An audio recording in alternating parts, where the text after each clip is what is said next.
Glenmorangie 14 year, the Quinta Ruban. This is the port wine cask finished core range Glenmorangie. A lighter whiskey, but one that has a little substance. Will this fit the bill? Let's find out right now. My whiskey journey has taken me to Scotland and back.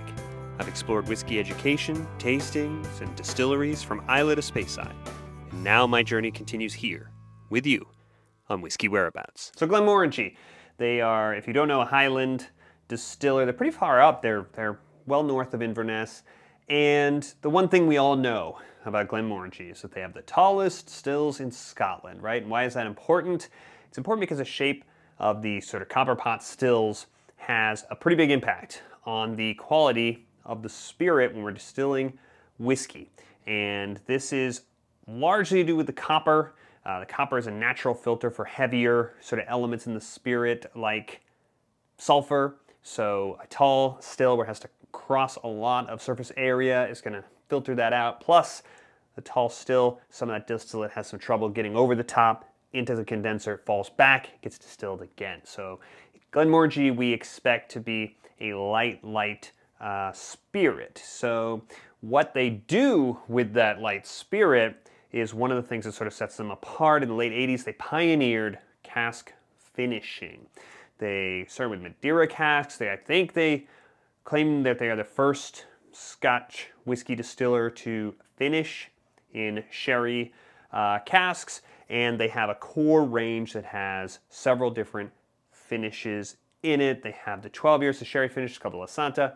They have this, which is the 14 year, and then they have the Nectar d'Or, which is now a non-age statement. It's a Sauterne wine finish cask, and the point of finishing the whiskey is to impart some elements, flavor elements from the different sort of wine casks without it overwhelming this light spirit, right? And in this case, we have a port wine finished whiskey. It's Ruby Port, and this is a 14 year, 46%. So far, so good. It's non-chill filtered, even better. Does not say no color added. It is believed to be color added. Not ideal, but this is a sort of near entry level. It's a little bit leveled up. I mean, the entry level Glenmorangie is a 10 year. This is slightly leveled up, but it's still pretty accessible. It's a very easy bottle to find. I paid about $70 for my bottle. Okay, so going in on the nose, yeah, a lot of vanilla. It's finished in the port wine cask. It's matured in American oak bourbon casks. Vanilla cream and butterscotch, a little sticky. Nice inviting, sweet. Beneath that is a sort of, it's not like dried fruit like sherry or like dried raisins, anything like that.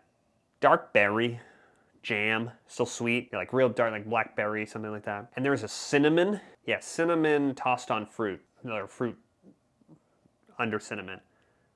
And that fruit's a little bit more tropical, as distinct from the darker, maybe even a plum, like dark, sort of jammy fruit.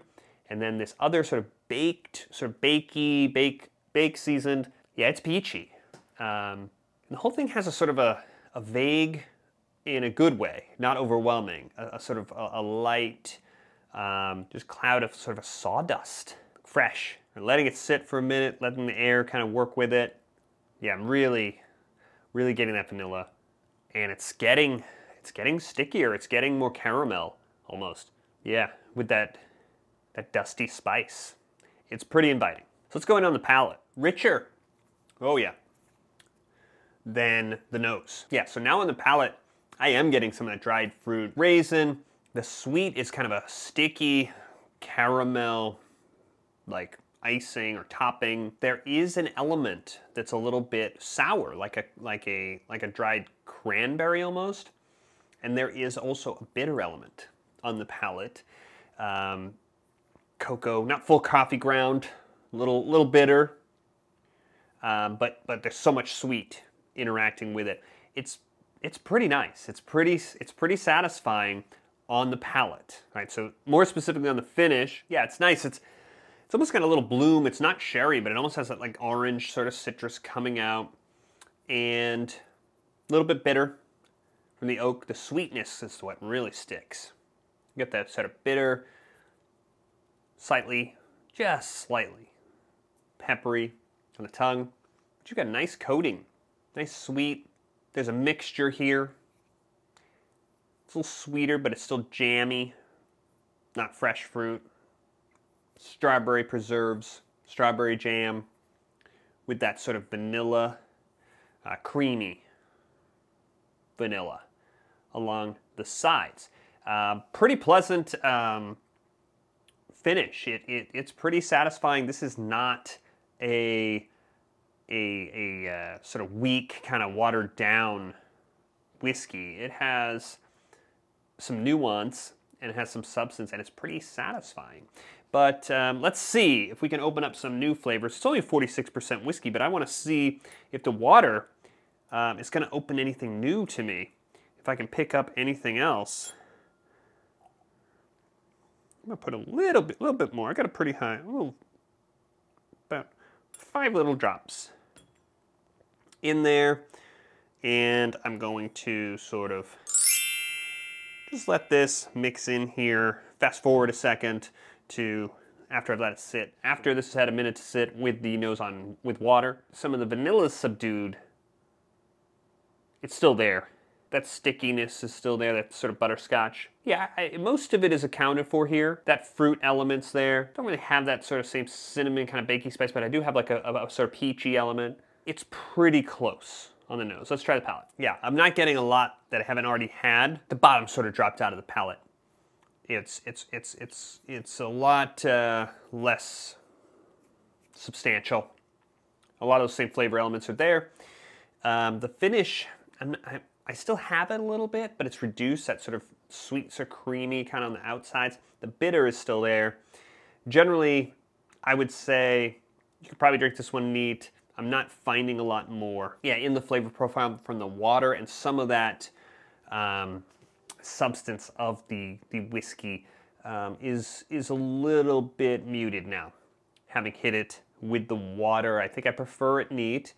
And overall, I think this is a pretty strong whiskey for the price. It's, again, about $70. And you're getting a 14-year age statement with a pretty decent, flavor profile here, brought in with this port wine cask. And I would say this is a 4 1/4 glass bottle. Solid, probably my favorite. This is the oldest whiskey in the Glenmorangie core range. So let us know your favorite. Which one do you choose out of the Glenmorangie sort of portfolio? Let us know in the comments. In the meantime, if you enjoyed this video, there's a lot more coming. So I would love it if you hit the subscribe button. Use this button that's going to pop up right over here so you don't miss anything in the future. And I'll see you on the next one.